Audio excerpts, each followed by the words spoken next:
So right here I have the old Rebel and I have a new Rebel. And if you guys haven't seen the video where I show all the upgrades that the new Rebel has to offer versus the old, like, you'll come to the same conclusion I did, that you definitely want to use the newer ones. So I want to show you guys what a really good and proper setup looks like. And we're going to start by properly zero gapping these two Rebels and making them so they can be my everyday driver, where I can handle every haircut that walks through the door. So first off, I can pick between the gold Vapor blade or the black Vapor blade. And just for style reasons, I'm going to pick the gold one. And I'm going to put that on this clipper. We'll use the black bolts. If you notice that my clippers always look a little different than everybody else's, it's just, you know, it's just like some style, man. Maybe I'll do a black and I'll do a... No, I'm not doing that. I take that back. All right, so I got my other black bolt right here. Pretty loose. I'm going to show you how to properly set that up when we zero gap it. But next, you need to have one clipper that has a taper blade on it. This will provide you a much softer cut. And the fact that this is black, I think that'll look pretty cool too. Hold it so you can see the bolts. So even if you've watched a video on how to zero gap before, there's probably something you're going to learn here. I've been doing this a long time. First thing I'm going to do is I'm going to turn it on, and I'm trying to feel if one side of this blade is hitting my finger more than the other side of the blade. So I turn it on, I can feel this side versus this side, and I can tell it's hitting harder on this side. So the first thing I want to do is center that blade so that when I pinch it, I feel both fingers are being hit about the same. And I do now. So next, I'm going to close it all the way. That feels really good from side to side. And we're going to put it under the microscope. So once I set this clipper in here, I can check it from side to side to see how close it is. Now this particular machine, because it has a taper blade on it, I actually want this set back some.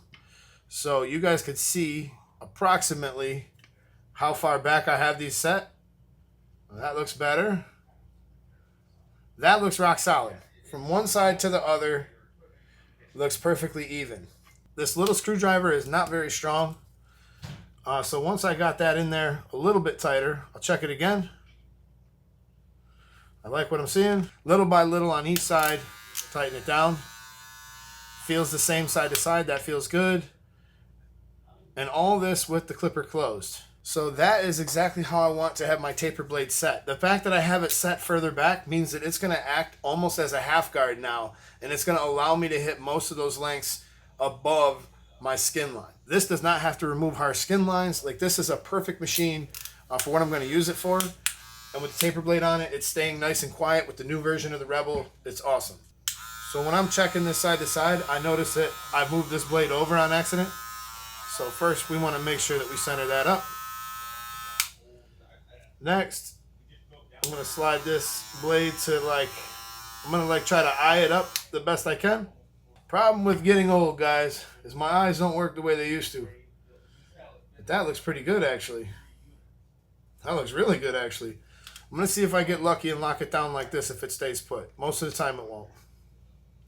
Sometimes you might have to do this more than once.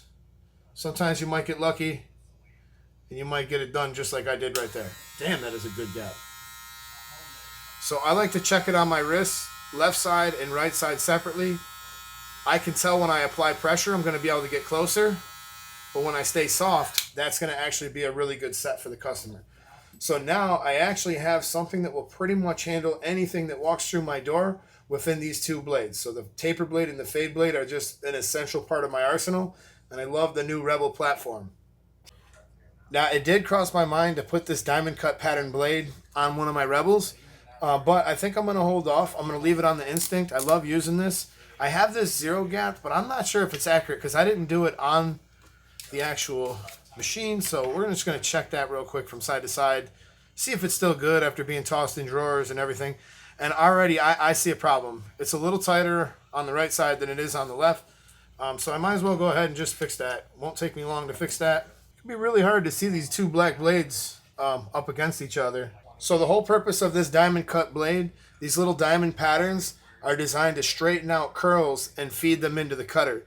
So this is really good on any curly, textured hair. Anytime you want to cut with the grain, this is a great clipper to use because it's going to pick that up and it's going to help you get that. So anytime you want to cut curly hair, anytime you want to move with the grain, these little patterns really help deliver that hair into the cutter. So this would be what you want to pick up for that. So really between these 3 units, I have everything covered. I have the diamond cut blade for the texture hair. I have the taper blade for when I need a softer cut. And I have the vapor blade zero gap for when I want to remove those harsh skin lines.